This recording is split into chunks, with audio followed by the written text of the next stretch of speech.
जब हमें एक खबर मौसूल हुई कि यहाँ पर डिमोलिशन का ड्राइव चल रहा है फ्लड कंट्रोल की तरफ से, तो हम भी यहाँ पर पहुँचे। तो जब हम यहाँ पर पहुँचे तो हमने सुनने में आया कि एक बच्चे की आग की वारदात में उसको मेडिकल इंस्टीट्यूट सोहरा में पहुँचाया गया है।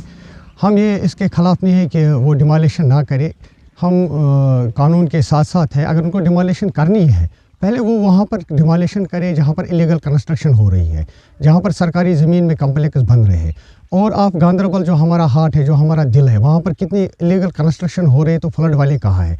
अगर ये एक मंजिला इमारत बन गई है तो आज तक फ्लड वाले कहाँ पर थे? अगर आज उन्हें डिमोलिशन का डेट निकाला है, क्या उनके आंखों पे पट्टी बंदी थी कि आज कम से कम 1.5 साल से इस कम्प्लेक्स में काम हो रहा था? आज तक इन्होंने कोई भी नोटिस या कोई भी कार्रवाई नहीं की। आज उन्होंने कोई पर्सनल अटैक, ये मुझे समझ नहीं आ रहा है कि वो गांदरबल को छोड़ के यहाँ मेरे हलके में कैसे आए, और मेरे हलके में उन्होंने आज वो वारदात अंजाम दी कि एक बच्चा नौजवान जो 25 साल नौजवान है वो जान और मौत की कश्मकश में इस वक्त मेडिकल इंस्टीट्यूट में दाखिल है। हम पुलिस डिपार्टमेंट के शुक्रगुजार है, ख़ासतौर एसपी साहब के, एसपी साहब के, हम डीएसपी माजिद साहब के और एसओ गुलजार साहब के शुक्रगुजार है कि उन्होंने यहाँ पर लाइन आर्डर को मेंटेन रखा है। अगर पुलिस वक्तन यहाँ पर नहीं आती तो न जाने कितनी जानें यहाँ पर जाती, जैसे कि आज इस नौजवान की जान इस वक्त मेडिकल इंस्टीट्यूट में वो जान और मौत की कश्मकश में है। हम फ्लड वालों से यही गुजारिश करना चाहते हैं कि पहले वो गांदरबल में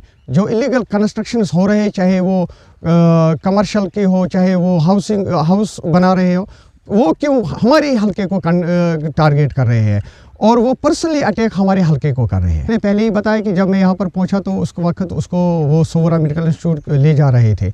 मुझे यहाँ पर सुनने में आया है कि जब लोगों को पुलिस ने दाएं बाएं किया तो उसके बाद वहाँ पर आग नमूदार हो गई।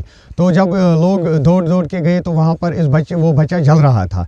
ये समझ हमें भी नहीं आ रहा है कि उसको आग लगी तो लगी कैसे।